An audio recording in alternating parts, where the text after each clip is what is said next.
invité. Nous avons le plaisir donc d'avoir Yann Moix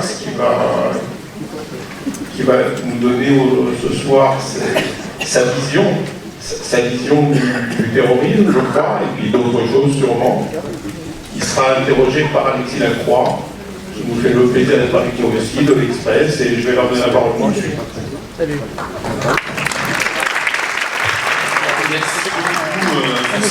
Merci à l'ensemble du CRIF pour cet accueil si généreux, si touchant. On est très heureux d'être là, chez Yann. Et on est réunis, bien sûr, à l'occasion de la parution de votre livre, Terreur. On va en parler dans un instant. C'est un livre très important pour comprendre cette situation de qui-vive face à une menace existentielle globale, aujourd'hui globalisée, que traverse la France et d'autres pays. Mais avant, on va quand même peut-être évoquer deux aspects de l'actualité la plus immédiate. Il y a d'abord, Yann, avec vous, on voulait le faire devant cette assemblée, quelques réflexions que nous pouvons partager sur cette agression d'un genre nouveau, en tout cas d'une ampleur, d'une radicalité, d'une virulence particulièrement inouïe en Seine-Saint-Denis, à Bondy, entre deux jeunes juifs à la scie. Qu'est-ce qu'il faut penser de ce crescendo effarant dans la violence antisémite depuis quelques années en France, Yann Moix? D'abord, merci d'être là. Je suis très honoré de votre invitation, très heureux. Et comme disait Lévinas, il faut toujours s'arranger lorsqu'on parle pour avoir la certitude que dans le public, les gens sont plus intelligents que vous. J'ai un peu cette sensation ce soir. C'est pas désagréable.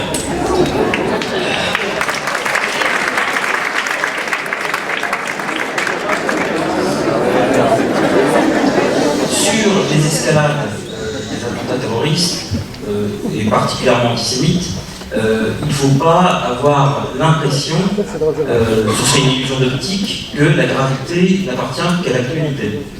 Depuis l'affaire Mera, nous sommes devons basculer dans quelque chose de totalement neuf. On n'a pas voulu voir venir à l'époque parce que finalement on était assez peu à avoir mesuré la gravité de cet acte, de cet attentat. Et je crois que nous vivons aujourd'hui dans la prolongation d'un univers, d'un cosmos, d'une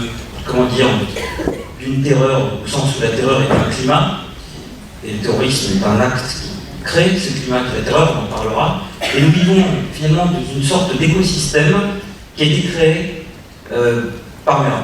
Avec Mera, nous sommes rentrés dans l'ère d'un terrorisme nouveau, dont la base est effectivement, et ça on l'oublie, mais l'antisémitisme. Il est clair que les attentats terroristes, même quand ils ne visent pas spécifiquement les juifs, ont comme grille de lecture, comme paradigme, comme postulat, la haine des juifs.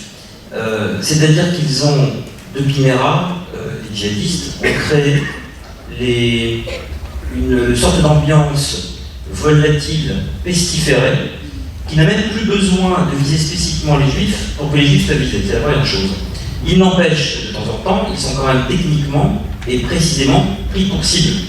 Ce que je veux dire par là, pour aller rapidement, c'est que Mera a donné les clés d'un genre nouveau qui n'est plus celui du XXe siècle.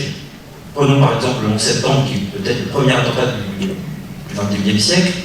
On est passé de quelque chose de très élaboré, et tous les scénaristes de fiction n'ont jamais pu penser, à quelque chose dont Stockhausen disait que c'était un chef-d'œuvre, et c'est la vérité. Le 11 septembre, au Royaume du Mal, peut être considéré comme un chef-d'œuvre de l'esprit humain, à un terrorisme de bas étage, à un terrorisme artisanal, à un terrorisme pour tous, où le mot pour tous signifie deux choses, que nous sommes tous visés par ce terrorisme-là, et que tout le monde a accès à l'acte terroriste qui va avec. Voilà. Alors on va revenir évidemment à ce que vous dites sur ce nouveau moment de l'épouvante terroriste. Certains d'ailleurs islamologues ou spécialistes de la question terroriste parlent d'un djihadisme de troisième génération pour qualifier ces terres dans lesquelles Mera a fait entrer la violence terroriste, donc depuis un peu plus d'une vingtaine d'années. Mais avant, je vais vous soumettre, puisque vous avez cité Lévinas, moi je vais faire assaut de pédantisme à mon tour, mais après on s'arrêtera, c'est promis, on essaiera de citer le moins possible. Enfin, on essaiera. Dans le fascisme, écrivait, quant à lui, Walter Benjamin, il s'agit, je cite, de vivre sa propre destruction comme jouissance esthétique de premier ordre. Je ne sais plus d'où est issue cette phrase, mais bon, je l'avais gardée dans un carnet, et j'y ai pensé bien sûr en lisant Terreur. Est-ce que ça ne qualifie pas, au fond, également la démarche de celui qu'on peut appeler le fasciste terroriste, le terroriste fasciste. La première chose à dire, c'est que le djihadisme que nous vivons aujourd'hui et le fascisme ne sont pas comparables. Il y a dans le fascisme un processus téléologique initié par Hitler dans Mein Kampf, donc un corpus idéologique qui est figé une bonne fois pour toutes et qu'il va s'agir de décliner lorsqu'on sera au pouvoir. La grille de lecture de cette vision du monde, dans laquelle les juifs n'ont absolument pas leur place, et qui contient son propre, on y reviendra, son propre révisionnisme, son propre négationnisme, avait pour but de livrer une vision totalisante du monde.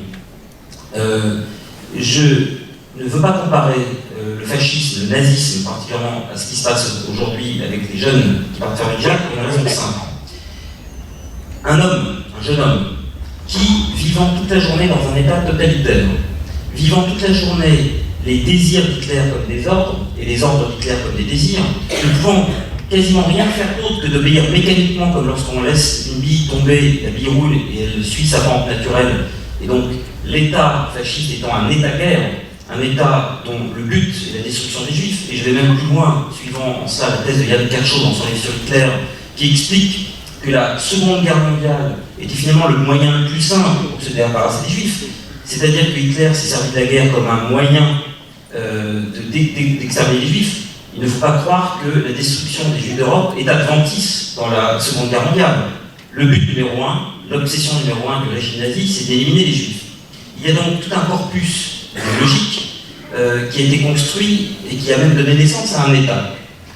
Un jeune homme français qui évolue toute la journée dans la République française, qui a connu elle-même les exactions des nazis, qui a connu l'occupation, qui se bat toute la journée pour la liberté, pour l'égalité, pour la fraternité, pour des valeurs universelles, héritées des droits de l'homme, je ne peux pas considérer que le jeune homme de 22 ans, qui n'a presque pas le choix, qui est né dans un bain nazi idéologiquement nauséabond, mais tout à fait cohérent, et qui est inscrit dans la Constitution, avec un jeune homme français qui a tout pour réussir, à qui on soumet perpétuellement des conditions d'élévation parfois modestes, mais enfin toujours viables, et qui n'a non seulement pas comme injonction de tuer et d'assassiner les autres, mais pour qui c'est un interdit absolu.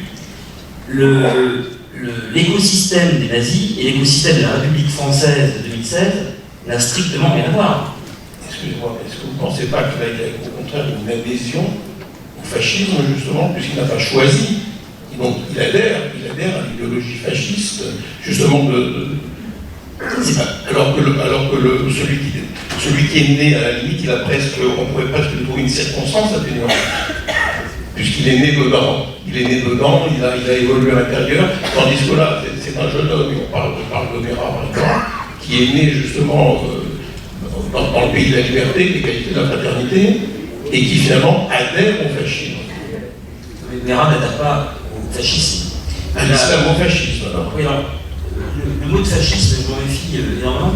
Pour moi, le fascisme, ça détermine une certaine période de l'histoire, de 1922 pour 1945. Là, si vous voulez, la seule chose que je peux voir de commun entre le djihadisme et les jeunes, les jeunesses syriennes, c'est une forme de radicalité et la jeunesse. La radicalité, pourquoi ? Il faut s'entendre sur ce qu'on appelle la radicalité. C'est un sujet très important en ce moment parce que ça évoque le sujet de la déradicalisation.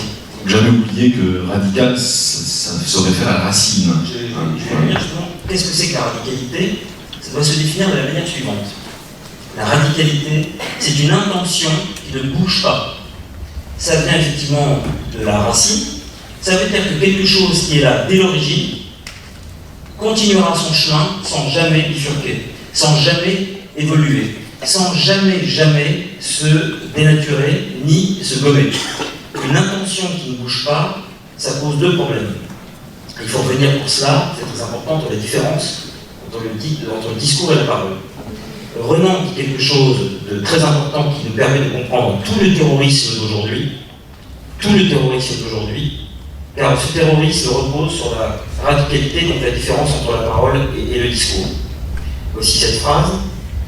Le livre sacré est admirable, mais rien de plus sot que le commentaire sacré du livre sacré. Et là, on est au cœur de la radicalité. Pourquoi?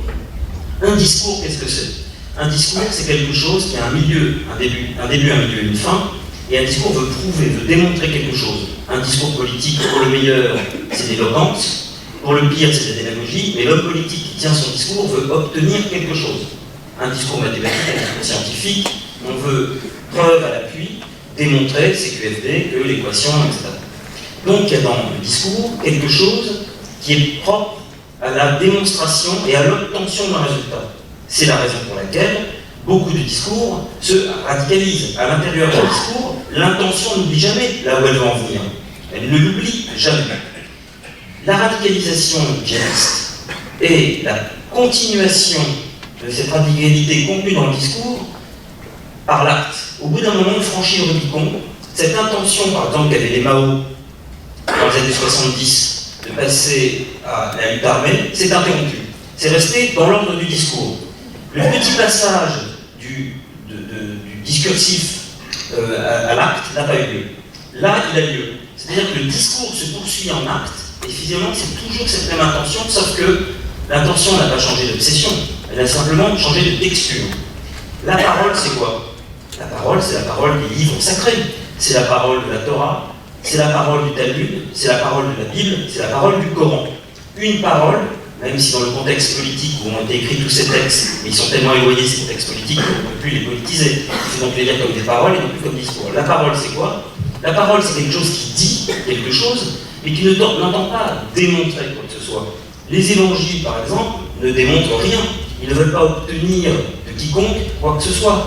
Il n'y a pas de morale dans l'évangile en tant que tel.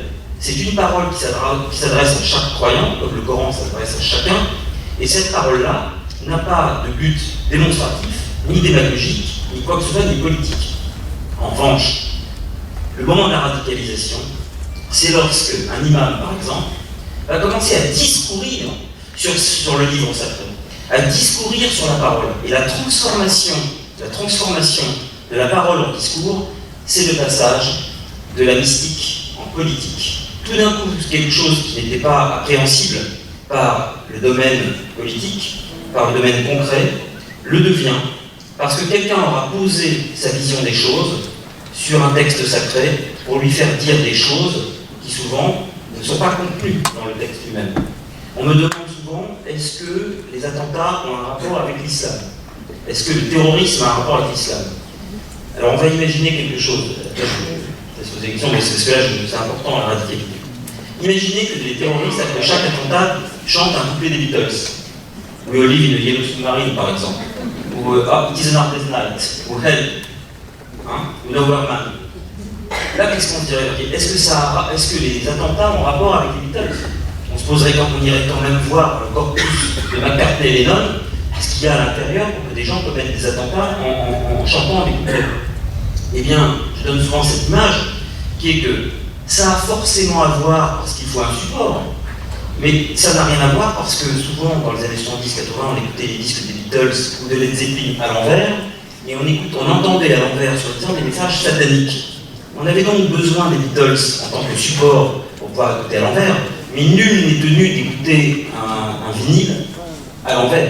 Nul n'est tenu de lire mal la parole de textes qui sont très anciens. Et la radicalité est donc la lecture par le discours d'une parole qui n'a rien à voir avec la politique. Alors il y a donc au fond, cette instrumentalisation de l'islam que vous énoncez. Il y a aussi, au fond, le fait que tous les instruments du quotidien peuvent devenir, pour le terroriste, des armes. Vous l'écrivez dans une des scolies, tout est support pour le terroriste. L'attentat sera réalisé avec son outil de travail, par exemple un camion. On pense typiquement à l'attentat de Nice.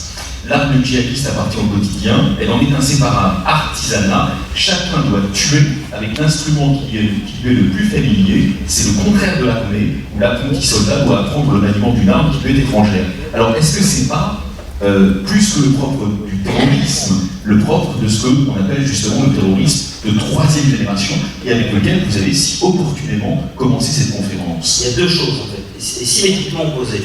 La première chose c'est que je bafouille. La première chose est que des objets de tous les jours, des objets du quotidien, sont détournés de leur fonction première, de leur fonction ontologique, de leur fonction technologique, pour faire autre chose avec. Un camion, qui est là pour transporter des biens, va devenir un objet de mort. Un cutter, qui était là pour découper du carton, va devenir un objet de mort. Etc., etc., des objets du quotidien. Vont se transformer en manière de tuer. Et donc là, on est dans un terrorisme bas de gamme, un terrorisme artisanal.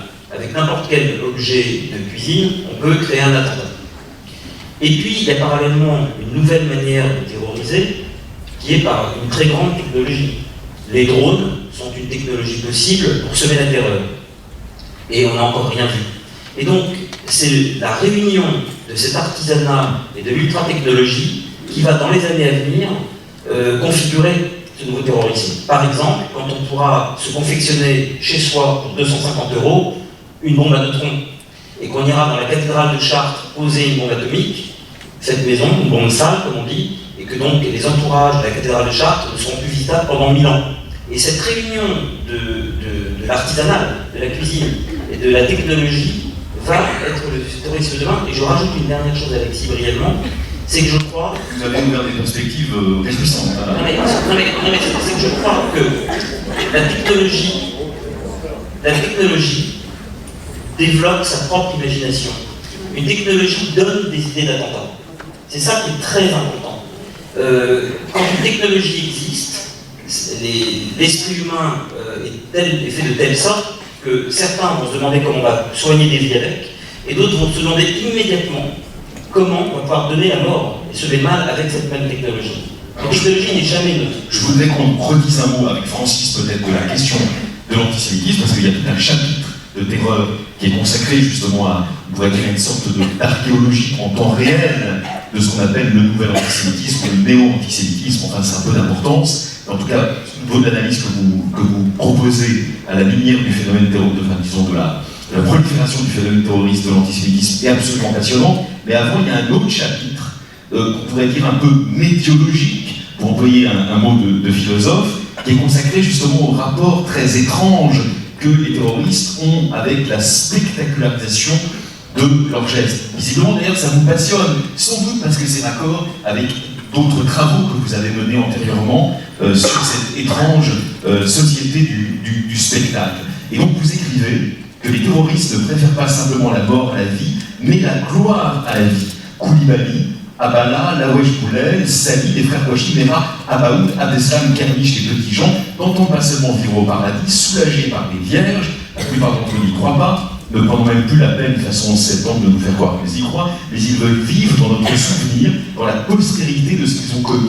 Alors, à vous lire, en tout cas à lire ce chapitre, on a presque le sentiment que, pour employer une expression très galvaudée, c'est des enfants de la télé comme les autres. Vous savez pas un peu le bouchon, là? Non, ça va très loin cette histoire, parce que vous voyez par exemple que l'attentat contre le père Hamel est un attentat qui a été filmé.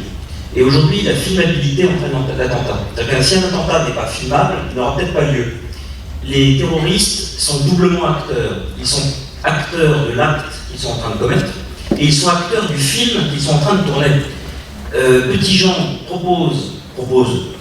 ordonne un des témoins du carnage de filmer la scène, qui se retrouvera sur Internet quelques heures plus tard. Koulibaly, qui avec sa GoPro, la GoPro c'est une caméra assez technologiquement très aboutie qui permet de filmer avec une très bonne qualité, cette caméra, il filme son carnage en temps réel. Ce qui l'intéresse, c'est la filmabilité de son attentat. Un attentat doit être filmable, et c'est ça qui le rend possible. Ça ne les intéresse pas si ce n'est pas filmable. C'est donc par le truchement du film, on commet mieux son attentat, première chose. Ce qui d'ailleurs entraîne une certaine aussi compétition entre les terroristes. La deuxième, c'est que Koulibaly est obsédé par ITV, et il se regarde, la première chose qu'il fait, il se regarde à la télé. Mais là où ça va beaucoup plus loin, les nazis pendant la guerre, je l'ai dit tout à l'heure, étaient les premiers négationnistes de leurs actes. Ils voulaient pas simplement que les juifs n'existent plus, ils voulaient que les juifs n'aient jamais existé. Et donc il fallait brûler jusqu'à leur souvenir et effacer jusqu'à leur trace. Dans l'économie du monde, les juifs n'auront jamais existé. Donc détruire tous les documents, toutes les traces prouvant la Shoah. Ils ont pour ça développé une chose très intéressante qui est la propagande par les films. Et vous voyez par exemple que le film Theresienstadt montre que les camps de la mort n'étaient pas des camps de la mort, mais des camps de vacances, où les enfants font de la pâte à modeler, où les adultes vont au champ, et chantent et font des dessins, et de la poterie. Et donc, pour mentir, les nazis utilisent des films d'un très grand réalisme, des films documentaires. Ce qui est frappant chez Daesh, c'est que Daesh fait symétriquement le contraire, pour deux raisons. Enfin, de deux manières. Première chose, Daesh fait de la propagande sans mensonge, de la propagande tautologique. Daesh insiste sur ce qu'il fait vraiment. Les films de Daesh montrent ce que Daesh fait, et non pas le contraire de ce que Daesh fait. Deuxième chose, Daesh a compris que les jeunes aujourd'hui entretenaient une certaine forme de confusion entre le réel et le virtuel, entre la fiction et la réalité. Par conséquent, et paradoxalement, pour que les films de propagande de Daesh aient l'air plus vrais, il faut qu'ils sonnent faux. Un pilote jordanien est sauvagement brûlé dans une cage de verre. Plutôt que de faire un film axé avec une seule caméra, ultra réaliste, façon documentaire, sur cette scène de crime, les metteurs en scène, les producteurs de Daesh s'arrangent pour mettre un plan de couple avec un mannequin. Pourquoi? Car les adolescents ont tellement l'habitude de voir des films d'action, des films avec Bruce Willis, que si une scène sonne trop vraie, alors ils n'y croiront pas. Et c'est la raison pour laquelle aussi ils ont compris le fonctionnement des négationnistes. C'est quand vous allez sur l'image, ça finit par couvrir un peu le. Mais il ne faut pas y la passer. perspicacité, hein. C'est que l'horreur, c'est à ça qu'on est confronté, les complotistes, les révisionnistes, les négationnistes passent leur journée à exploiter des documents qui ont l'air vrais. On voit des images vidéo les faire approcher, et dans le vrai, le négationnisme, le révisionnisme, le complotisme a toujours cherché du faux. Et ils savent que c'est ça la faiblesse des films qui ont l'air vrais. L'homme sur la Lune, ça a tellement l'air réaliste, tellement mal fait, tellement documentarisé, tellement non mis en scène, que tout d'un coup, on va aller chercher du faux à l'intérieur. La seule manière de ne pas pouvoir avoir de prise aux négationnistes, c'est précisément d'offrir du faux, avec des plans de coupe et des actes de caméra différents. Et donc là, les jeunes auront paradoxalement la sensation que ce n'est pas truqué, que c'est la vérité. Donc on va peut-être vous interroger après avec Francis sur l'antisémitisme et aussi sur la France, parce qu'il y a des choses absolument passionnantes sur la France. Mais avant, peut-être encore un mot justement sur cette nature spectaculaire du terrorisme actuel que vous analysez dans votre livre, de manière d'ailleurs tout à fait détaillée, enfin, et passionnante. Est-ce qu'il y a eu, d'après vous, justement, dans la spectacularisation, une sorte de crescendo dans l'horreur, dans l'épouvante, depuis les attentats qui ont frappé la France au début du mois de janvier 2015? Est-ce qu'on peut observer dans le modus operandi des terroristes une sorte d'application effrénée des leçons idéologiques que vous venez à grands traits de rappeler? Non, tous les films se valent, je veux dire, mais ce qu'on voit, c'est que ce dont on ne parle jamais, c'est que les terroristes entre eux font une forme de compétition. Un peu comme les voitures avec James Dean, la course à la mort, il y a... C'est une ordalie macabre. Bien sûr, ils se tirent la bourre entre eux.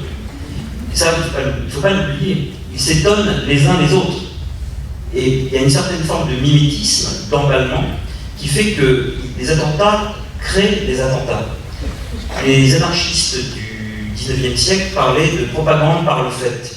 Et un attentat a cette particularité qu'il est un rappel de vaccin sur l'attentat qui a précédé et qu'il est une bande-annonce sur l'attentat qui va venir. L'attentat est toujours plus que lui-même. Il rappelle et il annonce. C'est donc un retour vers le passé, souvenez-vous. Et ça veut dire aussi, attendez, ça va revenir. Et l'attentat est toujours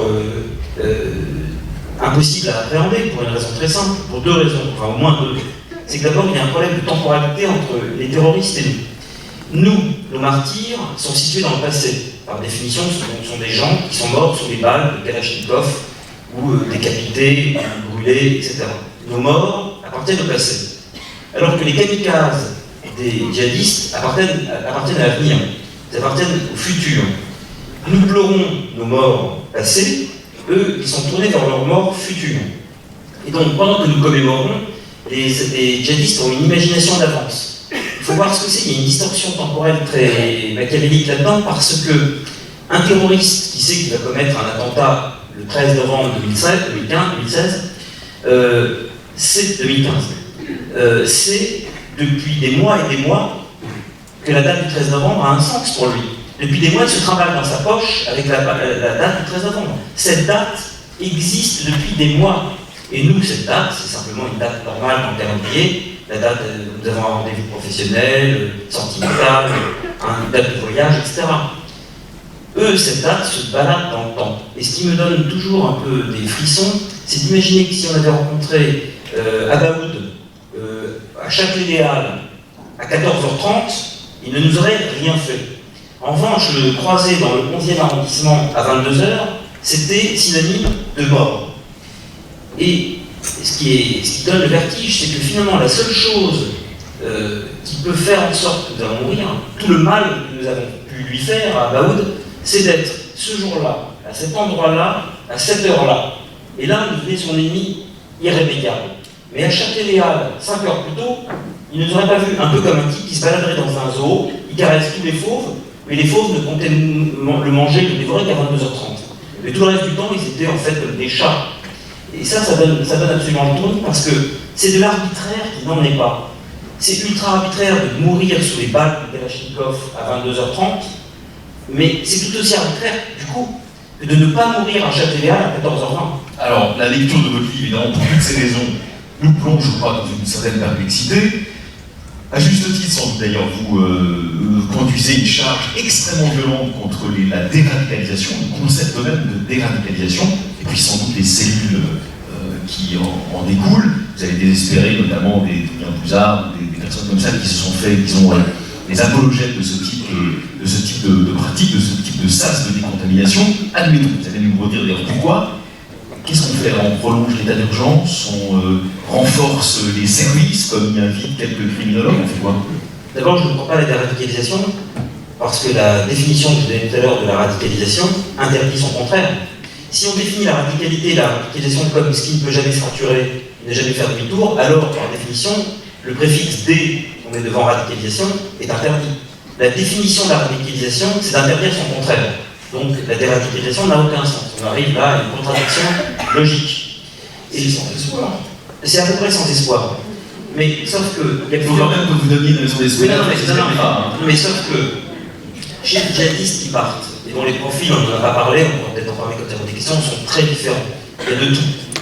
On s'aperçoit, et vous savez quel est le jour où j'ai cessé de croire à la déradicalisation? Quand Jean-Marc Rouillant, d'Action Directe, a applaudi aux attentats du 13 novembre. Je me suis dit, quelqu'un qui est depuis 37 ans en prison, qui a eu le temps de se déradicaliser, qui a eu le temps de penser à autre chose. Et bien vous voyez qu'on est dans une intention qui ne bouge pas. Il s'est félicité de ces attentats. Ça, c'est la synthèse islamo-gauchiste comme on l'aime écrit. Oui, non, mais c'est... C'est-à-dire qu'il faut bien comprendre, et peut-être que ça nous échappe, à nous autres, qu'il y a des esprits pour lesquels les intentions sont fixes. Une intention, pour eux, c'est une forme de chef-d'œuvre. Je ne compare pas Action Directe à ce qui se passe aujourd'hui, c'est encore un autre problème, on peut en parler. Ils ciblaient, aujourd'hui nous sommes tous Georges Best, d'une certaine manière.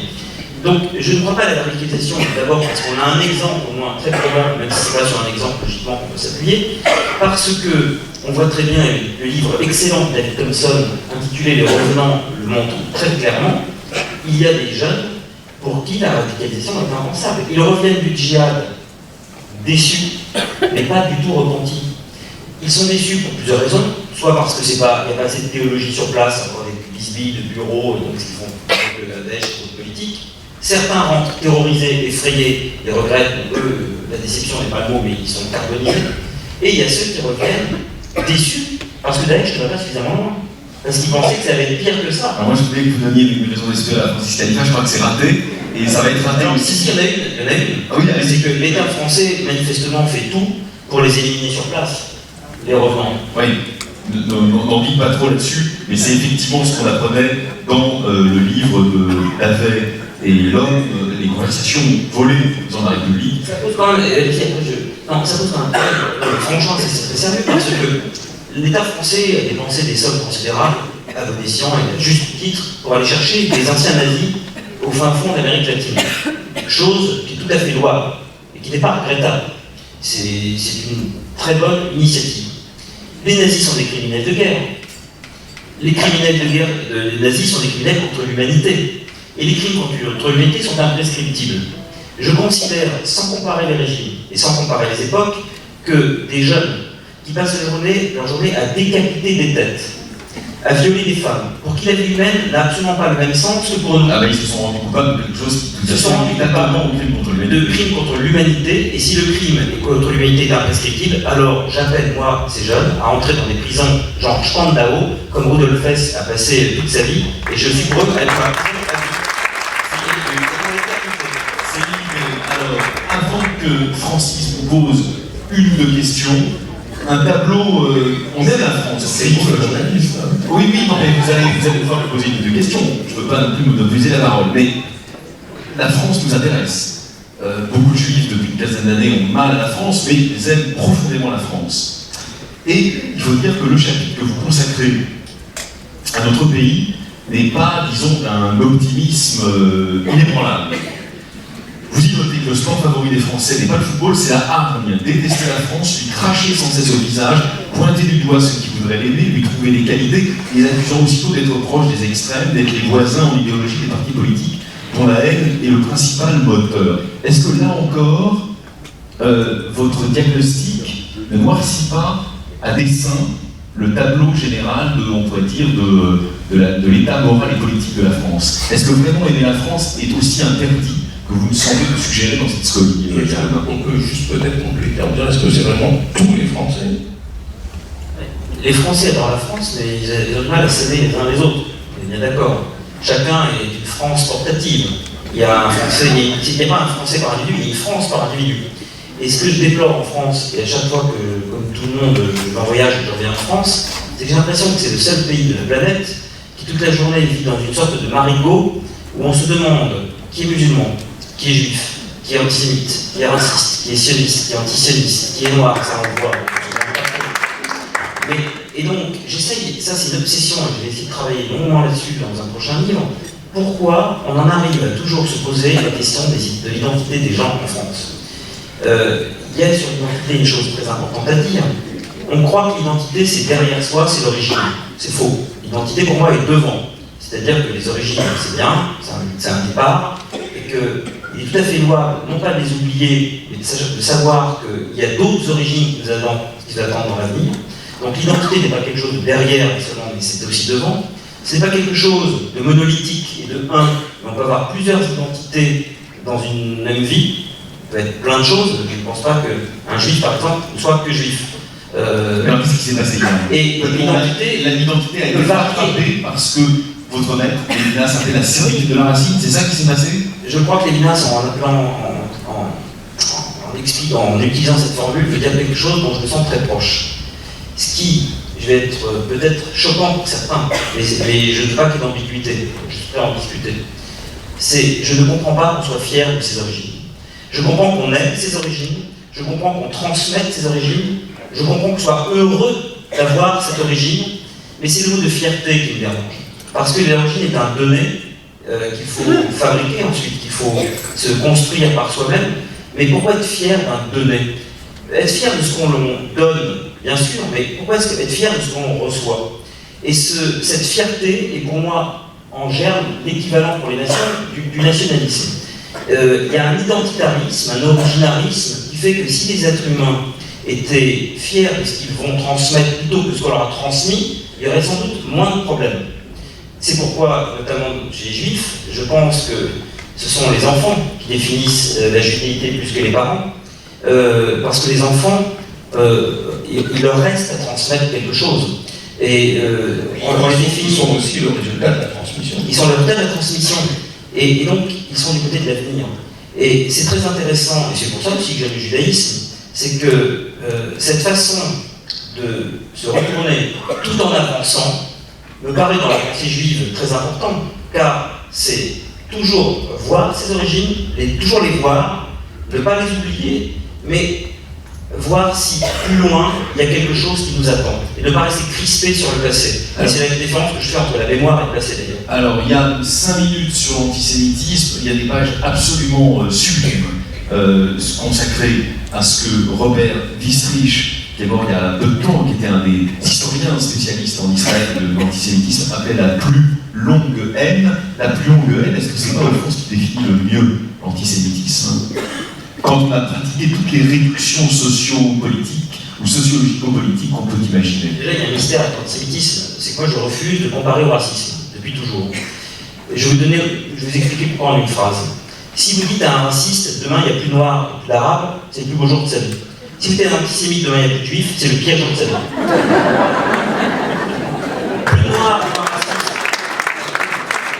Plus de noir pour un raciste, c'est le paradis, plus de juifs pour un antisémite, c'est l'enfer. À tel point qu'on arrive à créer des juifs de toutes pièces, dans des pays où il n'y en a pas, pour pouvoir être antisémite tranquillement. Le Japon, il n'y a pas de juifs, mais voilà, qu'est-ce qu'il y a d'antisémite là-bas?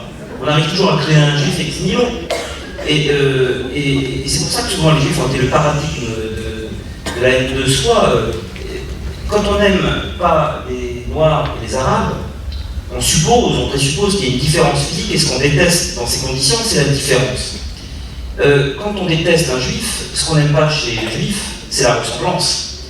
On déteste donc soi-même, et non pas tout à fait la différence via l'autre. On déteste l'autre via la ressemblance qu'il a avec nous. Là encore, c'est sans espoir. Non mais, vous voyez bien que l'antisémitisme a toujours trouvé, à toutes les époques, un avatar, non seulement qui ressemblait à l'époque, mais qui l'incarnait. Allez, si on sort des généralités, certes très justes par ailleurs, sur un plan métaphysique ou philosophique, sur l'antisémitisme, et pourquoi depuis 15 ans, la France refait la figure aux Juifs? Qu'est-ce qui se passe? J'ai pas l'impression que ce soit énormément calmé.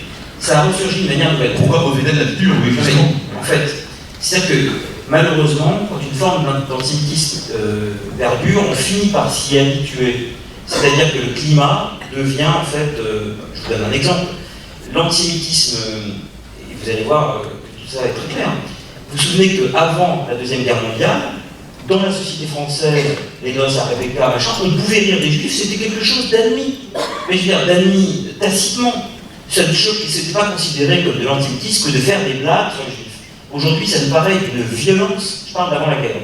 Ça veut dire que l'antisémitisme racialiste des Allemands, le juif à telle tête, à telle caractéristique, on peut immédiatement l'identifier, était passé dans les mœurs.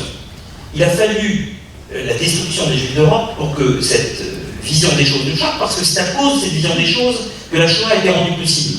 Ensuite, de la Shoah à les 15 dernières années, on s'est habitué à un autre antisémitisme, qui était au début très choquant et qui ensuite a fait partie des meubles, de l'atmosphère, qui est l'antisémitisme géopolitique.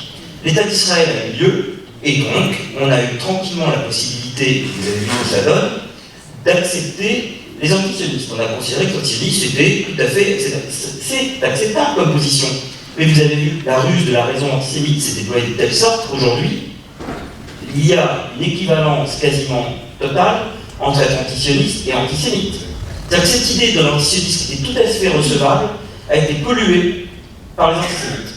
Et comme on commençait à s'habituer à tout ça, il a fallu une nouvelle mutation de l'antisémitisme, ce que j'appelle un antisémitisme schizophrène, qui est que vous allez dans les cités, un jeune Algérien va vous dire que les juifs de son quartier sont adorables, ils s'entendent bien avec eux, qu'ils n'ont jamais fait de mal à personne, mais il veut leur mort parce que les frères palestiniens sont humiliés. Et donc là, il y a une sorte de... La boucle, d'une certaine manière, est bouclée. Il y a l'antisémitisme géopolitique des années 70 qui, malgré la contestation journalière du fait que les juifs sont des gens tout à fait fréquentables, on arrive quand même à les détester. Et la raison de cela, c'est que les jeunes de la troisième génération, algériens, tunisiens, marocains, qui se sont révoltés contre leurs parents, comme tout le monde se révolte contre ses parents quand on fait une crise d'adolescence, ont réussi à humilier leurs parents en leur reprochant de s'être aplatis devant l'autorité française quand ils sont arrivés. Et donc, pour être plus royaliste que le roi, pour se dresser contre finalement la famille, ils ont trouvé comme moyen d'humiliation, comme moyen de rébellion, le fait de se trouver plus musulmans que leurs propres parents.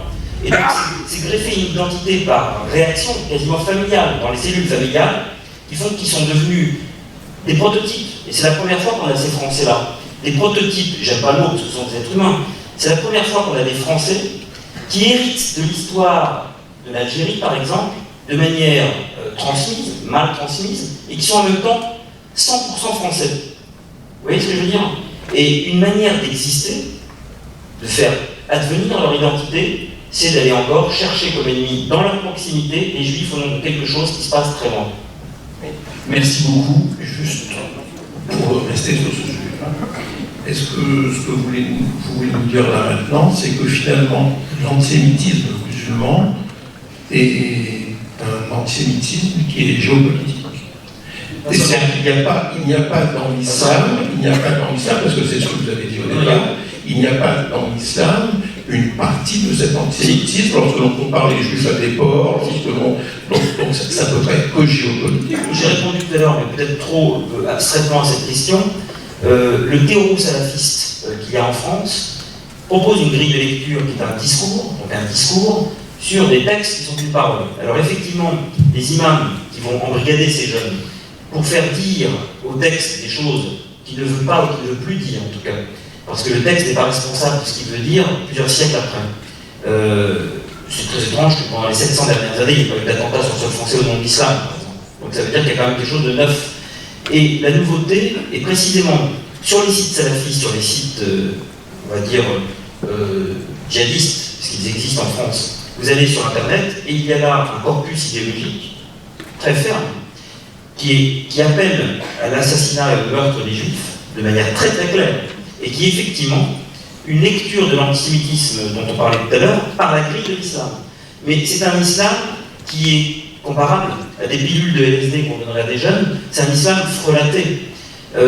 Il est regrettable finalement qu'il n'y ait pas de personnalité suffisamment influente en France pour pouvoir avoir un contre-discours sur ce discours-là, parce que le seul discours sur la parole, le seul discours sacré sur le livre sacré est pour l'instant entre les mains de terroristes futurs, de salafistes intégrisés. Justement, Yann, le corpus existe. Vous ne le tranchez pas, parce qu'à la limite, c'est même pas l'objet des lois de terreur. Là, on est un peu dans la comment dire, c'est un excursus à partir de votre propos. Mais il y a quand même un débat de fond qui n'est pas absolument tranché. Vous dites c'est un islam frelaté. Oui, bien sûr, mais quand on lit Hassan el-Banna, c'est aussi un islam intensifié. Et donc les frères musulmans ne sont pas simplement une trahison de l'islam, ils sont une sorte d'intensification maniaque de l'islam, vous voyez. Et donc le débat se pose jusqu'à un certain point. Mais oui, je suis d'accord. Il y a deux thèses en France qui s'opposent en ce moment et que je croise. C'est la thèse d'Olivier Roy, par exemple, qui pense que la radicalisation précède l'islamisation.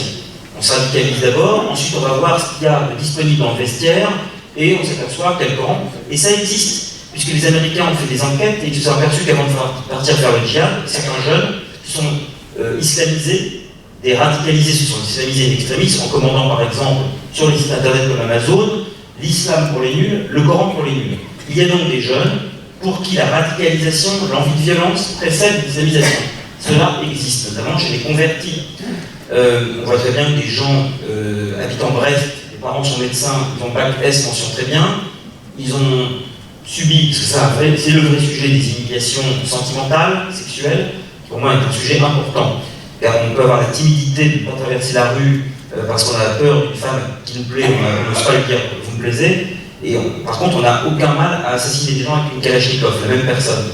Donc il y a ça, et en face Gilles Kepel qui dit à Olivier Roy, c'est faux, c'est un leurre, c'est une vision erronée. Il y a l'islamisation d'abord, et comme vous le dites Alexis, qui se radicalise. En fait, un islam qui va jusqu'au bout de ce qu'il avait à dire de toute éternité. Et je crois finalement que ce sont ces deux modèles qu'il faut croiser, parce que la psychologie des djihadistes, et on le voit lorsqu'ils reviennent dans des entretiens que David Thompson avec eux, est très plurielle. Il y a des gens qui ne savent rien de ce qu'est l'islam et qui vont pourtant se retrouver à Raqqa ou à Mossoul, et des gens qui savent tout sur l'islam et qui, au moment de prendre les armes, ont peur.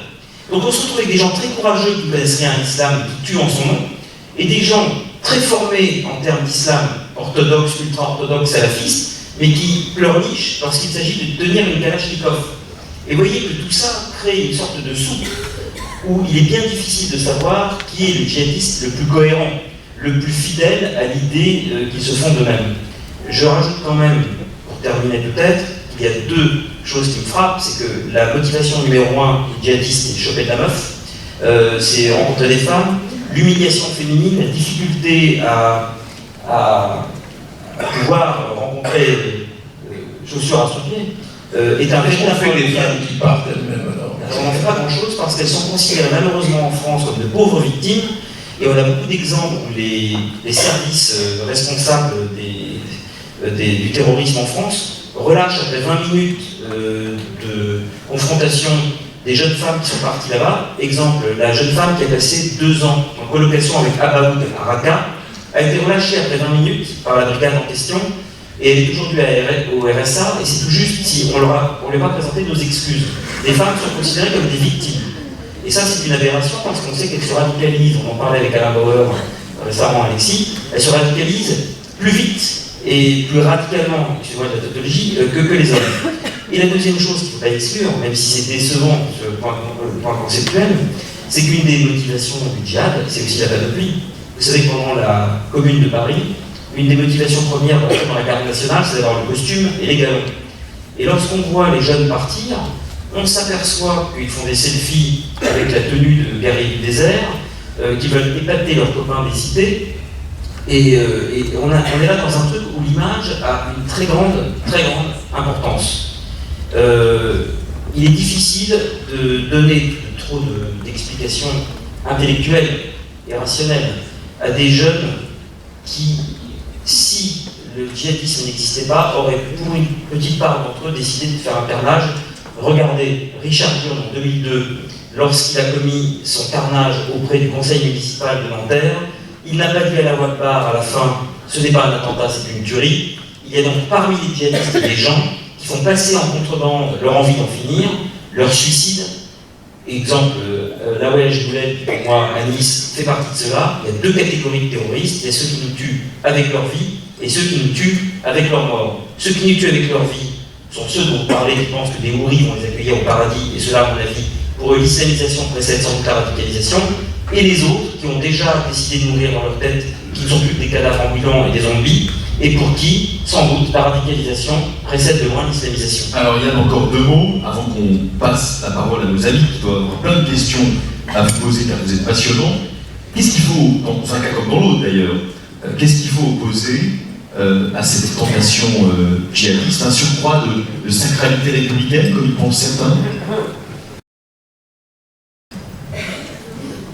C'est-à-dire, vous pensez que vous évoquiez la fascination de l'uniforme, hein, toute bête. Oui, on oppose à l'uniforme du djihadiste un uniforme républicain qui sera remis à l'honneur. Par exemple, même, il y a quand même un truc incroyable. Je lis le livre de David Thompson, et il y a un djihadiste qui dit, vous savez ce que j'adore à Raqqa, chez Daesh, on se lève tôt le matin, on mange sainement, on fait du sport, on va faire du tir, et on est ensemble. C'est mon service militaire qui est en train de décrire. Mais c'est vrai. C'est-à-dire qu'on a exactement, chez certains, on a le sentiment que pour certains, le simple rétablissement du service militaire républicain serait une sorte de réponse à leurs besoins d'absolu ou d'action. Et donc là, il y a une démission, à mon avis, du service militaire de la France. Pour l'école, je suis beaucoup plus interrogatif. Je ne pense pas que l'école ait énormément démérité. La France passe sa vie à se flageller. Qu'est-ce qu'on a fait de mal?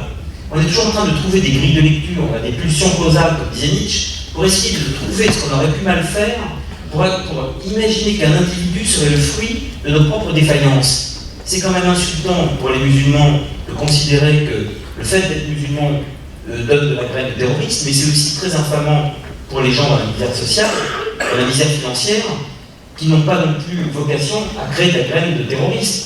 Les explications sociales me font en fait, d'une certaine manière, horreur. L'école ne démissionne pas, mais l'école fait quelque chose de très grave. L'école est en train de fabriquer des individus à la carte, où lorsque les jeunes arrivent, très jeunes, dans les classes, les petites classes CP, C1, CE2, on est en train de trier par origine les élèves pour essayer d'adapter le discours qu'on va leur proposer au lieu dont ils proviennent. Et ça, c'est quelque chose de très, très grave. On ne peut pas faire d'enseignement à la carte, c'est à l'élève de devenir plus tard un citoyen et un individu, et non pas traiter l'élève comme s'il était toujours déjà un individu lorsqu'il arrive à l'école. l'école est là pour former des individus et non pas pour considérer que le petit est déjà un individu. Si on arrive du Mali, on n'a pas parlé du Mali, un Malien, on a parlé de la France. Alors quand on dit les programmes sont franco-français, les programmes sont trop ethnocentrés, etc.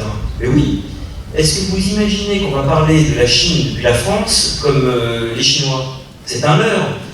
La géographie depuis laquelle l'histoire est enseignée est évidemment injuste, est évidemment biaisée.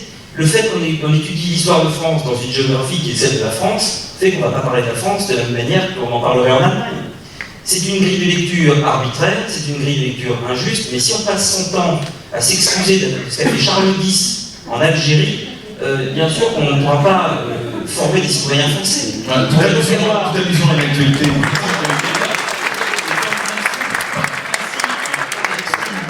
Le problème, et ça je tiens à le dire très franchement, on veut toute la journée parler aux Français, mais les hommes politiques qui veulent parler aux Français communautarisent les Français. Lorsqu'il y a un attentat, le lendemain des attentats, les hommes politiques nous disent « je demande aux musulmans de ne pas avoir honte et aux juifs de ne pas, à la communauté musulmane de ne pas avoir honte et à la communauté juive de ne pas avoir peur ». Mais moi je ne dirais pas ça. Je dirais « je demande aux Français de ne pas avoir peur, d'avoir honte ». Et puis, si parmi ces Français, il y a des musulmans, je ne veux pas le savoir, mais je suis heureux que vous soyez musulmans. Et si parmi ces Français, il y a des juifs, je ne veux pas le savoir non plus, et je suis heureux que vous soyez juifs. Mais je dis ça parce que je me fais l'avocat du diable. On nous parle toute la journée d'une laïcité, d'un laïcisme pur et dur, mais ceux-là même qui veulent être laïcistes jusqu'au bout des ongles, réinventent le lendemain matin des communautés qu'ils répudient. Et ils inventent ex nihilo les communautés auxquelles ils veulent faire semblant de ne pas s'adresser. On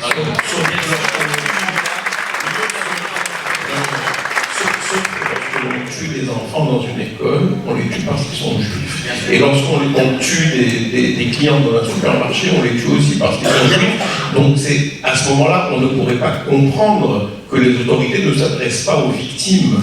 Et donc ils s'adressent aux victimes. Vous avez tout à fait raison. Mais vous voyez bien que là, d'une certaine manière, nous tombons tous dans un piège.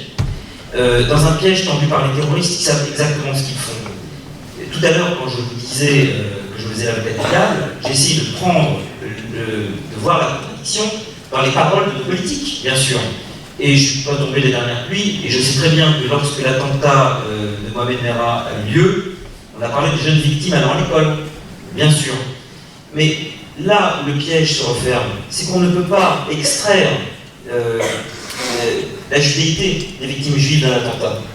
On ne peut pas, on n'a pas le droit de faire ça. C'est criminel par rapport à leur mémoire. On est bien d'accord. Mais vous avez bien vu ce qui est le piège dans lequel on tombe. C'est que c'est insupportable de savoir que c'est Koulibaly qui va désigner les juifs en les tuant. Vous comprenez ce que je veux dire? C'est-à-dire que fonder son identité par le crime qui vient d'avoir lieu est aussi quelque chose qui paraît insupportable. Venir de l'extérieur apprendre que des juifs sont morts parce qu'ils ont été visés en tant que juifs par Koulibaly, quelque chose qui nous met très mal à l'aise. Et nous sommes prisonniers dans cet attentat, d'un attentat presque verbal, qui est que il faudrait désigner ces victimes comme des Français, virgule, juifs. C'est au nom de la laïcité et c'est une possibilité de s'en sortir dans ce pays, mais qu'il y a quelque chose de criminel à ne pas dire que ces victimes sont des juifs français. Et on est perpétuellement dans cette équation. Celui qui pourrait la résoudre serait un génie, il n'y aurait plus de problème en France. À chaque fois qu'on essaye de ramener les victimes à leur côté français, eh bien, on verra bien à chaque fois que la communauté juive sera choquée de ne pas être reconnue de sa spécificité. Mais le danger de reconnaître une ultra-spécificité de ces victimes va faire qu'une partie de la population va se sentir à cran, va se sentir oubliée. Et donc on est prisonnier de ce piège. On est prisonnier de cette division par zéro. Mais ce qu'on n'oublie pas, et particulièrement ici, c'est qu'à chaque fois que des attentats ont lieu, ils commencent toujours à avoir lieu contre les juifs, que ces attentats sont le paradigme d'attentats plus larges qui vont ensuite concerner les êtres humains en général, et qu'à chaque fois qu'il y a des vagues d'attentats importantes, il y a toujours un séisme mondial qui s'annonce. Et on en revient à ce que je voulais dire au départ, c'est que finalement, les juifs restent toujours le paradigme de l'être humain en général, et que quand on s'attaque à un juif, on s'attaque toujours à l'humanité dans son ensemble. Merci beaucoup.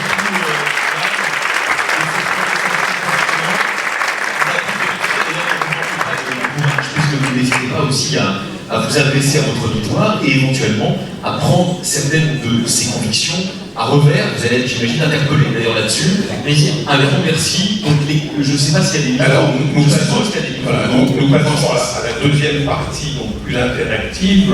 Donc, vous avez des micros dans les allées. Vous avez un micro ici, un micro là. Merci de vous mettre derrière le micro pour poser nos questions. Je dis bien poser des questions parce que lorsque l'on a Yann Moix sur une tribune, on essaie de ne pas monopoliser la parole pour l'entendre le plus longtemps possible.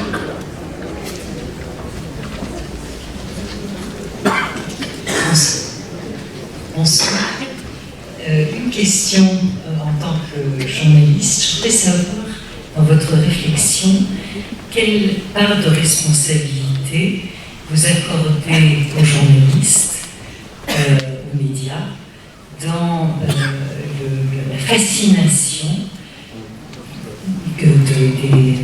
qui peut s'exercer sur les jeunes vis-à-vis des attentats, vis-à-vis de toutes les pages noires en fait, qu'on nous montre à longueur de journaux télévisés, de journaux pour faire audience. Quelle est la part, dans votre réflexion, quelle est la part de responsabilité des journalistes? Je sais qu'ils ont tendance à être attaqués de toutes parts aujourd'hui, mais... Disons que vous avez bien vu, qu'est-ce qu'il faut faire? Lorsqu'un attentat a lieu, il y a deux écoles qui s'opposent. Est-ce qu'on met les visages et les noms, ou est-ce qu'on ne les dit pas, etc. Il est évident qu'il faut mettre les noms et les visages, car nous sommes dans un pays où les négationnistes envahissent la réalité à longueur de journée. Si vous dites un attentat est commis, mais on ne peut pas vous dire qui c'est, et on va contre son visage, le lendemain matin, il y a des types qui vont dire que c'est Mossad qui a fait le coup. Vous voyez ce que je veux dire? Nous sommes condamnés à dire les noms et à montrer les visages. Car ça va faire le jeu de tous ceux qui vont encore dire, d'ailleurs, vous avez bien vu que les vidéos des frères Kouachi, en arrêt sur image, les gens vont vous montrer que ce ne sont pas eux. Donc, de ce point de vue, mon avis, et Jean-Luc Dame n'est pas d'accord, je ne dis pas que j'ai raison, je dis que j'ai tranché, parce qu'il faut bien trancher, et que le fait de les nommer, de toute façon, ça pose un problème. C'est vrai, parce qu'on les retrouve sur Wikipédia, entre Koulibaly va se retrouver entre Chopin, Charpak et Camus. C'est quelque part inacceptable. C'est quelque part inacceptable. Et d'une certaine manière, il ne faut pas se voiler la face. De ce point de vue-là, ils ont gagné quelque chose. Ils ont gagné un strapontin dans l'histoire. C'est insupportable. Je vous donne un exemple. Mais je vais vous donner, et j'ai la preuve de ce que j'avance. Le 14 juillet, lorsqu'il y a eu l'attentat à Nice, le 14 juillet 2016, la date même choisie du 14 juillet, ça veut dire qu'ils ont voulu entrer dans l'histoire sur une date qui était la date du 14 juillet 1789. Ils ont voulu ensevelir une date historique, la nôtre, par une autre date historique, la leur. Comme si le 14 juillet 1789 allait à jamais être contaminé par le 14 juillet 2016. C'est un attentat contre une date. Et c'est très important parce que vous allez voir, et c'est tout à fait normal, et on est pris au piège, que les présidents de la République, à partir de maintenant, tous les 14 juillet, vont être obligés d'aller rendre hommage à Danton, Robespierre et Mirabeau, et aux victimes de la Voyage-Boulet. Et ce qui est insupportable, c'est que les mots de Robespierre et de la Voyage-Boulet vont être associés jusqu'à la fin des temps. Il y aura deux festivités commémoratives le 14 juillet, la nôtre, celle qui était là toute éternité presque, et la leur. Et ça, c'est insupportable, vous voyez. Et donc, il y a une contamination de nos dictionnaires, de nos journaux, de nos dates, de notre histoire, par le terrorisme. Mais fallait-il que la télévision, par exemple, soit une telle chambre de résonance, d'écho, pour Ce qui pose un problème, c'est pas le fait qu'on en parle, c'est la répétitivité. Vous avez, par exemple, le 11 septembre 2001, vous êtes à la campagne, il n'y a pas la télé. Un paysan vient vous dire les Twin Towers ont été abattus par 2 avions. C'est pas la même chose que d'avoir vu l'image une fois, c'est pas la même chose que d'avoir entendu à la radio, c'est pas la même chose que d'avoir vu l'image dans Libération, et c'est surtout pas la même chose, c'est là que je veux en venir, que d'avoir vu 1463 fois cette image sur e-télévision, LCI, ou je ne sais quoi. La répétition en boucle d'un même événement modifie la texture de l'événement. Elle lui donne une autre réalité qui fait que dans un cas, il y a un événement, un impossible a eu lieu à un moment T, et dans l'autre, il y a une réitération infernale qui fait que nous sommes encore plus en guerre qu'on était 2 heures avant, quand on avait vu l'image que 2 fois. Et donc, il y a une déformation de la réalité par réitération. Et la réalité n'a pas la même texture quand elle est répétée. Un événement n'est pas fait pour être répété. Par définition, l'événement, c'est une éruption de l'impossible de manière tout à fait ponctuelle et presque inimaginable. C'est une éruption de l'inimaginable. Mais lorsque vous réitérez cet inimaginable 25 fois dans la journée, il devient tout à fait possible. Son impossibilité se dissout totalement. Il devient totalement banalisé. Et donc, quelque part, accepté. Et c'est là, à mon avis, que le problème se joue, avec un autre problème, c'est la mise en scène du rien. Quand les frères Kouachi, non, c'est Mera, pardon. Quand Mera, on nous montre pendant 7 heures d'affilée un double lampadaire avec rien, et des voisins qui disent oui, on connaissait, il était très gentil, je ne vois pas l'intérêt. Et enfin, quand on suit en temps réel, comme dans les chaînes brésiliennes, il y a des hélicoptères qui suivent des assassins pour faire de l'audience, et que manifestement, on donne toutes leurs chances aux frères Kouachi d'être un peu moins appréhendés parce qu'ils sont retransmis sur toutes les chaînes de télévision, et que là encore, quand ils arrivent quelque part, ils vérifient qu'on parle d'eux. Il y a une interaction de l'actualité, de l'événement et de l'actualité qui est très dérangeante, parce que l'information, c'est de donner une forme réelle. Les journalistes, on va donner une forme à quelque chose qui n'existe pas encore. Et là, on ne peut pas définir ce qui se passe en même temps que l'action. C'est un contresens. Les journalistes devraient attendre avant d'en parler, et non pas réitérer à l'infini une même action. Merci beaucoup. On va prendre une autre question, ou d'autres questions. Vous avez abordé très rapidement le crime contre l'humanité. Pouvez-vous nous en donner la définition juridique? Votre définition morale, il n'y a-t-il pas un risque de banalisation de ce terme dans la bouche de certains hommes, et en particulier des hommes politiques?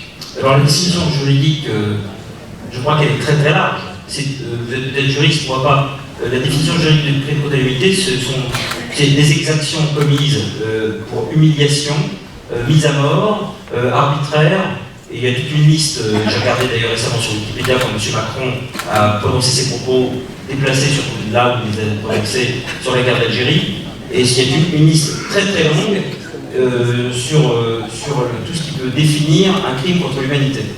Ce que je retiens du crime de l'humanité, c'est son imprescriptibilité. C'est-à-dire que c'est quelque chose qui ne se pardonne pas. Aucun État ne peut pardonner un crime contre l'humanité. Pour ce qui concerne la guerre d'Algérie, il y a une amnistie sur l'État français en ce qui concerne cette période, parce qu'il y avait une guerre. Il y avait dans le cadre légal une guerre. Là où c'est plus difficile aujourd'hui, c'est qu'effectivement il y a la guerre, à Raqqa, Mossoul, en Irak, en Syrie, il y a la guerre. On peut donc considérer que les jeunes partis faire le djihad se sont mis dans une situation où ils peuvent être traités comme des criminels de guerre, parce qu'ils la font. Et comme des criminels contre l'humanité, parce que les images qu'on voit de leur occupation sur le terrain sont des images qui nous rappellent ce qui se passait dans certaines guerres de décapitation, crémation. Ça rappelle quand même des souvenirs qui valent le crime contre l'humanité. Ça rappelle aussi ce qui s'est passé en ex-Yougoslavie, il n'y a pas si longtemps. Ça rappelle parfois, toutes choses égales par ailleurs, je n'aime pas comparer, ce qui peut se passer au Rwanda. Donc, des exactions contre des innocents, et qui plus est, des inoffensifs. Et le terrorisme rejoint en cela, d'une certaine manière, le crime contre l'humanité, en cela qu'il s'en prend à des gens innocents et inoffensifs. Avec un mélange de courage et de lâcheté, là aussi il y a une ambivalence totale, car il faut beaucoup de lâcheté pour décapiter des femmes, des enfants, ou faire décapiter des hommes par des enfants, et peut-être une certaine forme de courage, encore qu'il faudrait spécifier ce mot, pour se faire exploser et savoir qu'on va se faire abattre après un crime.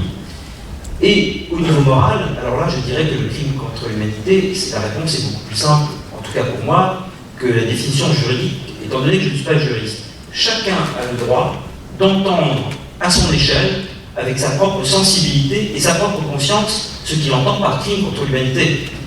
Je pense que pour certains, la riposte la légitime défense, après le carnage d'un terroriste, le fait d'abattre un terroriste en pleine rue, peut-être que quelqu'un qui sera très à la gauche considérera que c'est un crime contre l'humanité, mais je pense que, en mon âme et conscience, j'ai le droit total de considérer que les jeunes qui partent à Raqqa ou à Mossoul, quel que soit leur âge, ils aient 19 ans, 20 ans ou 22 ans, sont des criminels contre l'humanité, parce que je ne sais pas si vous avez fait l'expérience, mais moi je l'ai faite. Je suis allé voir les vidéos. Eh bien, ce que j'ai vu, monsieur, franchement, ça n'a rien à envier aux crimes que commettaient les nazis pendant la guerre. Et si comparaison n'est pas raison, en tout cas, de manière claire, à mon échelle, avec ma conscience, je considère que ce sont des criminels contre l'humanité et que leur place est en prison pour l'éternité.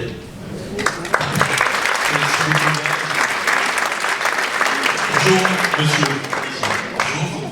J'avais écrit il y a une dizaine d'années, dans la règle du jeu, le judaïsme est un point de départ que je me suis fixé comme point d'arrivée. Est-ce que vous me permettez de vous demander à quelle étape vous êtes aujourd'hui?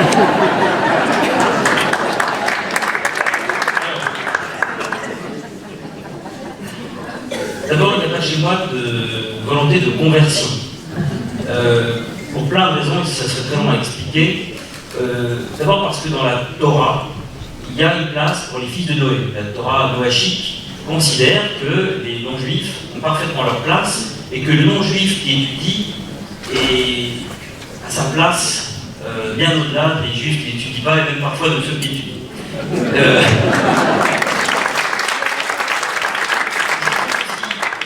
Je trouverais dommage que les quelques amis juifs que je compte ce pays se convertissent.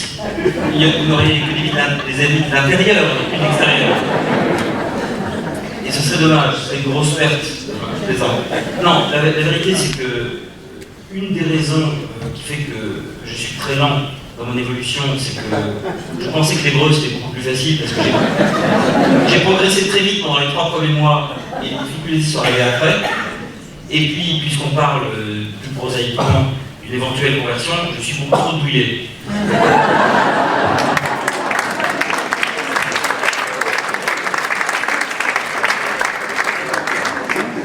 Non, c'est pas moins, toute blague mise à part, que la pensée juive m'a beaucoup apporté.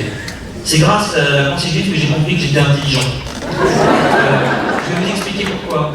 Nous sommes formatés en France, dans beaucoup de pays, par une pensée cartésienne, hypothético-déductive, et l'étude du Talmud, pas très poussée, mais quand même j'ai passé beaucoup de temps dessus, malgré mon niveau d'hébreu, mais j'étais bien entouré. M'a permis de comprendre que l'intelligence, parfois, c'était l'esprit d'escalier, c'était la contradiction, c'était l'abandon d'arriver quelque part, c'était le cheminement qui comptait, non pas le point d'arrivée, donc la parole plus que le discours. La possibilité de se perdre en chemin, ce que j'ai appris dans la pensée juive, c'est qu'il est presque impossible aujourd'hui de se perdre. Les gens ne savent plus se perdre. On connaît tellement tout à l'avance sur les sujets. Quelqu'un qui voudrait par exemple étudier la pensée de Nietzsche ne pourrait pas l'étudier parce qu'il sait tellement de choses sur Nietzsche que finalement, pouvoir se perdre dans la pensée de quelqu'un, dans un corpus, dans un livre, c'est devenu presque impossible parce qu'on a trop d'informations. Et ce que la pensée juive m'a appris, c'est que tous les chemins par lesquels on se perd, les chemins de traverse, quand on va par Mons et par Vaux, on a oublié l'objectif, c'était plus important que l'objectif lui-même, que l'esprit d'escalier, le fait d'oublier où on va, le fait d'oublier qu'on a peut-être qu'il faut avoir raison, tout ça me fait beaucoup progresser, énormément progresser, et j'ai compris aussi que la pensée était impossible s'il n'y avait pas quelque chose en face, pour dire que tu as quelqu'un en face, pardon, et donc quelque chose aussi, quelque chose qui pense différemment, pour dire que tu as tort. Merci.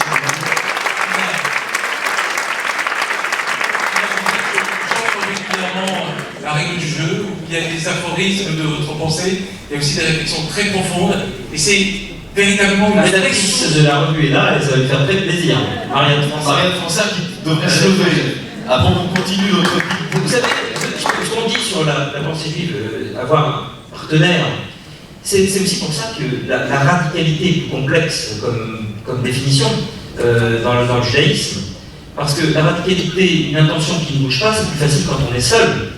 Quand on a quelqu'un en face qui propose une autre radicalité, c'est radicalité contre radicalité, et bien souvent ça s'annule, donc c'est tout sauf de la radicalité, c'est du dialogue. Pour interpréter création d'art ludique. Il n'y en a peut-être pas d'ailleurs. En général, je demande aux Ashkénazes de ne pas me contredire, ou c'est pas pas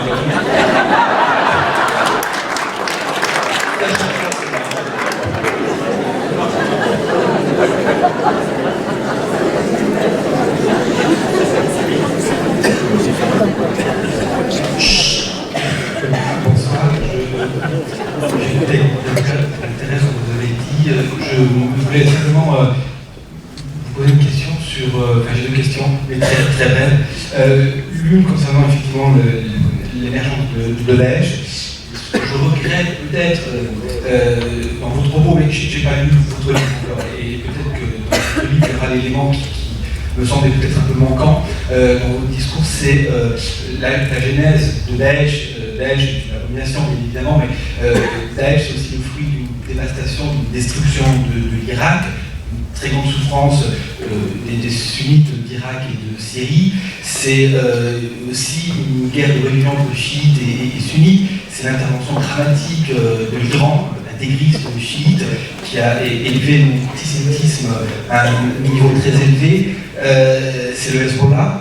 Et donc, ce que je veux dire par là, c'est qu'on ne peut pas passer sous silence on peut se contenter d'une description purement phénoménologique de Daesh. A priori, vous le faites très très bien. Vous parlez de terreur, mais il y a aussi une genèse, il y a aussi une causalité qui explique la définition sur Daesh, c'est quoi? Oui, c'est ça. La deuxième question, c'est vrai. Alors, la question qui sera très brève, c'est plutôt d'être un monsieur Khalifa. Concernant l'antisémitisme, il me semble qu'aujourd'hui, il est surtout du côté du Hezbollah et de l'Iran, et en partie de la Syrie. Et vous parlez du salafisme, mais sans parler de l'Iran. Et donc, la question c'est pourquoi parler du salafisme? Je ne suis pas du tout un défenseur du salafisme, hein, je suis musulman réformiste. Hein, mais aujourd'hui, l'antisémitisme dans le musulman, il est fortement porté et institutionnalisé par l'Iran et ses alliés sur Hezbollah. Et donc, je m'étonnais que vous n'en parliez pas. Voilà. Excusez-moi, je peut-être un peu long. Non. Le sujet de mon livre n'est pas dans le jeu politique, mais si je voulais vous répondre très rapidement, je n'oublie pas deux choses. Je n'oublie pas d'abord qu'il y a effectivement ce que vous dites, une guerre de religion chiite, sunnite, c'est évident, mais ça ne me semble même pas être la première cause. Daesh est une entité strictement politique, avec des considérations extrêmement locales, économiques, et effectivement créées à partir d'une vacance que les Américains ont plus que contribué à faire émaner, c'est évident. À tel point aussi que certains considèrent, notamment Alain Bauer, qu'on peut même aller plus loin, de dire que ce n'est pas simplement une entité politique, car la part de religieux dans Daesh, quand on monte dans la hiérarchie, elle n'est pas faible, elle est évanouie, il n'y en a plus. Et on voit bien que la religion est utilisée, même s'il y a une prégnance idéologique très forte dans le salafisme le plus virulent envers les juifs, etc., une vision du monde, il n'empêche que l'islam, dans ces cas-là, est utilisé comme pilule pour aller chercher, finalement, de la chair à canon, comme on le faisait quand on allait chercher des Africains pour les mettre à Verdun en première ligne, les Zouaves, pendant la Première Guerre mondiale. On voit bien que c'est la matière humaine que Daesh va chercher et que la manière d'aller impacter le chaland, c'est par la théologie et par l'islam. Et que plus on monte, plus on voit des considérations, et d'ailleurs les mecs qui ont fondé Daesh sont des anciens lieutenants de Saddam Hussein, donc on est parfaitement d'accord là-dessus. Mais ce n'est pas le sujet de mon livre. Et on peut aller plus loin encore, et c'était d'ailleurs le rôle du criminologue Alain Bauer, de dire que c'est même presque Daesh, une association de malfaiteurs, une manière de raquettisation comme on n'en a jamais vu. Une sorte d'état voyou, alors moi je ne vais pas jusqu'à là, mais c'est intéressant de l'entendre. Pour lui, c'est un état voyou, comme peut l'être par exemple la Corée du Nord, dont le but premier est finalement de rapporter de l'argent. Vous voyez, il y en a qui vont encore plus loin que ça. Mais moi, ce que je ne perds pas de vue, c'est que même si la religion est au cœur du processus de Daesh, elle l'est comme un moyen plus que comme une fin. Et que de manière certaine, les lieutenants, les dignitaires de Daesh sont des hommes politiques et non pas des religieux. La preuve, c'est que la plupart des déçus qui reviennent à cause de cette raison.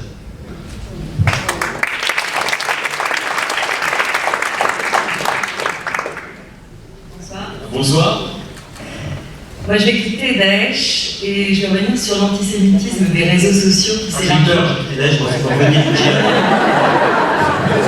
Ça ne risque pas de m'arriver. C'est bon, vous savez qu'il y a des juifs dans l'État islamique. Bien sûr. C'est coréen aussi.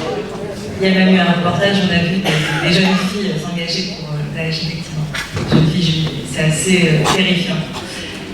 Moi, je reviendrai à l'antisémitisme des réseaux sociaux qui s'est largement exprimé, notamment ce week-end, avec Oulaya Amamra, qui a reçu le prix du meilleur espoir féminin, et puis Monsieur Sauton, qui joue un spectacle aujourd'hui au théâtre renommé de La Bruyère à Paris, qui s'appelle Fabrice Lucchini et moi. Je me suis demandé si ce spectacle n'aurait pas pu s'appeler Céline et moi. Alors, le problème, c'est que je ne suis pas au courant de ce dont parle, je suis vraiment navré. Alors, ce sont en fait des personnes qui ont un lourd passé antisémite, en tout cas qui s'est révélé sur les réseaux sociaux, notamment sur Twitter, qui ont dit des choses absolument épouvantables, mais qui aujourd'hui reçoivent toute la lumière puisqu'ils sont honorés d'un prix. Ils ont certains ont un César, d'autres se font applaudir dans un théâtre parisien alors qu'ils sont très antisémites et homophobes, racistes. Ils tiennent un discours épouvantable, mais la question que je voulais vous poser, et c'était, moi ça m'a fait étrangement penser à Céline que je me suis toujours refusé de lire. Vous avez tort. Peut-être, mais justement c'est la question que j'allais vous poser. Céline dont on oublie souvent, peut-être que les gens ne savent pas. Aujourd'hui, on sait avec les réseaux sociaux que ces jeunes gens... Allez droit à la question, s'il vous plaît. Ma question, c'est de savoir si vous faites une dichotomie quand des gens sont schizophrènes de cette façon-là. Et notamment pour Céline, puisque Céline revient aussi sur le devant de la scène avec un livre qui va sortir prochainement. Céline est de très loin un de mes écrivains préférés. Et en même temps, Céline est une des pires ordures de l'humanité. S'il vous plaît, vous voulez Céline, juste, je voudrais le dire à ceux qui nous voient ici, qui nous écoutent, a dit à un officier SS, si j'avais eu, moi, dans mes bras, cette Kalachnikov que tu as toi, officier SS, j'en aurais fait un meilleur usage que le tien. Les SS n'utilisaient pas la Kalachnikov. Excusez-moi, mon côté profane en art, c'est il faut lire sur ce sujet l'essai de Pierre-André Taguieff et Denis Duras. Voilà, c'est celui auquel les êtres humains sont formidables. Je voudrais que quelqu'un, parce qu'il est génial, doit être aussi philosémite. Alors, on voudrait juste qu'il y a beaucoup de génie chez les juifs. Je voudrais juste qu'il n'incite pas à la barbarie. Mais le problème est que l'être humain peut être génial comme créateur.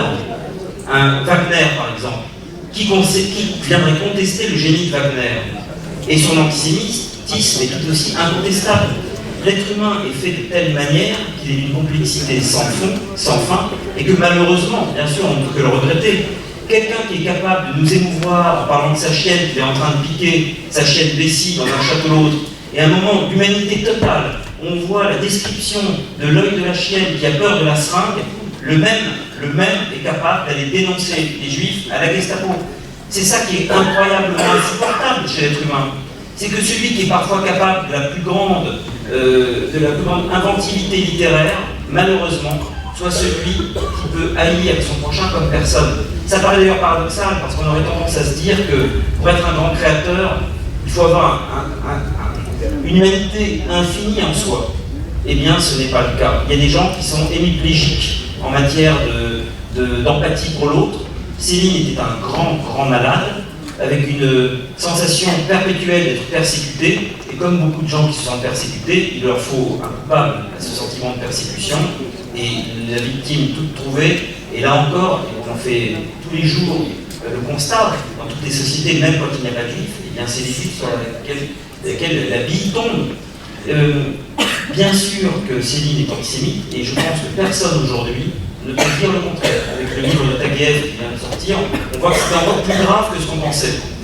Malheureusement pour nous tous, il se trouve que la prose de Céline, les textes de Céline, les romans de Céline, j'enlève les pamphlets qui ne sont pas des romans, qui sont des pamphlets, et qui ne sont en rien excusables par le contenu, sont des chefs-d'œuvre de la littérature universelle. C'est un grand dommage, on est tous étonnés par cela, ça reste une sorte d'anomalie, mais malheureusement c'est consubstantiel à l'être humain, à certains êtres humains, d'être capable de grands moments de beauté et d'être en même temps capable de faire ce qu'il y a de pire dans la limite de l'histoire de l'humanité.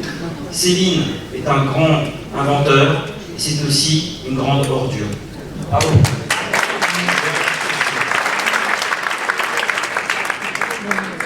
Bonsoir, je reviens sur ce que vous avez parlé, des caricatures en Allemagne du, entre guillemets, du juif des années 32 à plus. Et que pensez-vous de la clientèle de Dieudonné qui n'a pas disparu, qui ne s'est pas évaporée? Est-ce que les sanctions juridiques appliquées et financières ont été utiles? Ça vous donne la question. Oui, alors, c'est très intéressant, Dieudonné, parce qu'il a inventé une forme d'antisémitisme qui n'existait plus, qui est l'antisémitisme par l'humour. Vous voyez la contradiction dans les termes. Il y a l'humour juif d'un côté et l'humour anti-juif de l'autre. Bon. Je suis allé voir un spectacle de Dieudonné, parce qu'il faut toujours se rendre compte par soi-même. Vous imaginez bien qu'ils ont fait toutes les photos du monde pour essayer de me compromettre, mais j'y suis allé à visage découvert. Et je n'ai pas vu... Il y a un sketch qui peut être drôle sur le cancer, admettons, mais 95% du spectacle, ce n'est pas l'humour, c'est un meeting politique. C'est-à-dire qu'en fait, je ne nie pas que Dieudonné jadis avait du talent, la preuve c'est que tout le monde le reconnaissait, et que tout le monde a admis même qu'il avait certains sketchs qui étaient proches en inventivité, des meilleurs sketchs étaient proches de Coluche. Mais il a inventé quelque chose qu'on n'avait pas vu, je crois, depuis très longtemps, c'est une mission de la politique dans l'humour. Le jour où il fait venir sur scène quelqu'un dont je ne prononcerai jamais le nom, mais qui est un des plus grands négationnistes internationaux sur la scène, c'est terminé.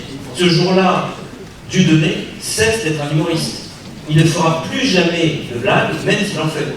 C'est-à-dire que la présence de cette personne sur la scène contamine jusqu'à la fin des temps tous ces sketchs, même un sketch sur les petits oiseaux.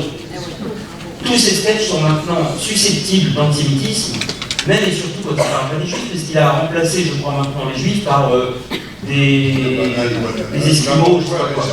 Voilà. Donc il a remplacé un terme générique pour que chacun dise à l'intérieur que ce sont bien des juifs dont on parle. Et je crois que la thèse selon laquelle Dieudonné n'est antisémite que pour se faire de l'argent n'est pas acceptable. Il se fait de l'argent en plus, mais il y a chez lui un tropisme antisémite dû à je ne sais quel traumatisme. Manifestement, vous savez, souvent, l'antisémitisme est déclenché par des raisons bien prosaïques et bien décevantes. C'est normal d'ailleurs, la raison d'antisémitisme soit décevante. Mais souvent des choses à échelle personnelle. Je suis certain, je n'ai pas les preuves, qu'une humiliation par un producteur de cinéma qui lui aurait refusé un rôle, ou refusé un film, ou une subvention, doit expliquer son délire antisémite quelque part. En cherchant dans sa vie professionnelle ou sa vie privée, en grattant un peu, on trouvera sans doute une explication qui vaut aujourd'hui grille de lecture universelle pour ça.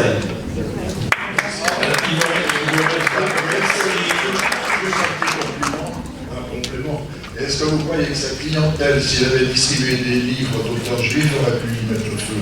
Vous savez, sa clientèle, c'est effrayant. Les jeunes ne savent même pas de quoi il rit. Ce qui m'a totalement tétanisé, alors il y a quelques années, vous savez, à Auschwitz, il y avait marqué le linteau d'Auschwitz, tout le monde le sait, de sinistre mémoire, Arbeit macht frei. Le travail en ligne. Je lis dans le Figaro que des gens sont venus arracher ce linteau pour le fond. Bon, j'étais interdit, mais quand j'ai su que ce n'était pas un acte de vandalisme, mais que c'était des gens qui étaient venus, en fait, comment on appelle ça, des ferrailleurs, j'étais encore plus tétanisé. Parce qu'un acte de vandalisme, c'est horrible à dire, m'aurait rassuré. C'est-à-dire que les gens savaient ce que ça voulait dire. Ils avaient profané un interdit parce qu'ils étaient au courant de cette histoire. Alors que des ferrailleurs qui fondent le métal par fraille montrent qu'ils ne savent même pas que ça a eu lieu.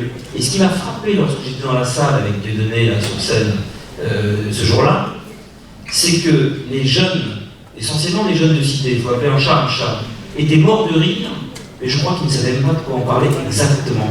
Pour eux, la Shoah, c'est quelque chose qu'a inventé Dieudonné pour les faire rigoler. C'est-à-dire qu'ils savent qu'ils jouent avec un interdit un peu vaguement, mais ils ne savent pas exactement de quoi ils retournent. Et ils rient de choses qui les dépassent. Les mêmes jeunes, il y a 15 ans, n'auraient pas exactement ri de la même manière. Ils auraient ri parce qu'ils auraient ri avec quelque chose de très tabou. comme avait fait, je crois, Villemin, le dessinateur Villemin dans Harakiri, je crois, il avait sorti une bande dessinée qui s'appelait Hitler égale SS. Quelque chose de très insoutenable et de très interdit et de très tabou. Ça voulait dire qu'on peut rire de tout. Là, ce qui m'a frappé, c'est que c'était des rires mécaniques qui implicitement disaient oui, on rit de quelque chose qui doit vraiment être interdit, mais ils ne savaient pas de quoi exactement il retournait. Et ce qui est très grave pour moi, mais très grave, c'est que j'ai su, comme vous tous, qu'il y a eu un rapport de l'éducation nationale qui avait été planqué dans les années 2005-2006, où on n'avait pas le droit d'enseigner la Shoah dans les écoles parce qu'il y avait des musulmans qui s'y opposaient, ce qui fait qu'au nom de l'antiracisme, on n'avait pas le droit de dénoncer l'antisémitisme. Et pour ne blesser personne, il fallait faire l'impasse sur la Shoah. Et ça, c'est quelque chose de gravissime parce que ça donne aujourd'hui des rires quasiment préenregistrés au spectacle Dieu de donner. Merci.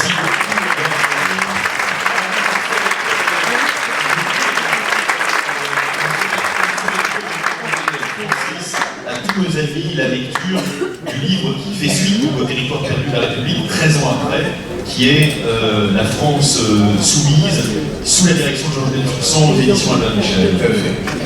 Bien, il me reste Vraiment vous remercier. je vais d'abord, si vous permettez, Yann Wax, vous remercier pour la clarté de vos propos exprimés avec la force de vos convictions. Remercier Alexis Lacroix pour les questions pertinentes qu'il a posées. Et puis vous annoncer peut-être deux soirées prochaines des Amis du CRIF qui auront lieu toutes les 2 en mars et qui seront consacrées à la campagne des présidentielles, puisque nous recevrons le 13 mars François Fillon et le 22 mars Emmanuel Macron. Très brièvement, je vous remercie. Et je voulais vraiment vous dire une chose, c'est que je suis toujours très sensible, parfois même ému, des réactions qu'ont les gens je n'aime pas ce mot, de la communauté juive lorsque je les croise, etc. Vous devez bien souvent vous sentir seul et malheureux pour manifester autant d'affection, que je trouve parfois même excessive à mon endroit. Et je voulais vous dire que je serai toujours à vos côtés, quoi qu'il arrive. Et enfin, tout ce que je dis ce soir sur l'affection personnelle, en aucun cas je pense avoir raison sur quoi que ce soit. Merci.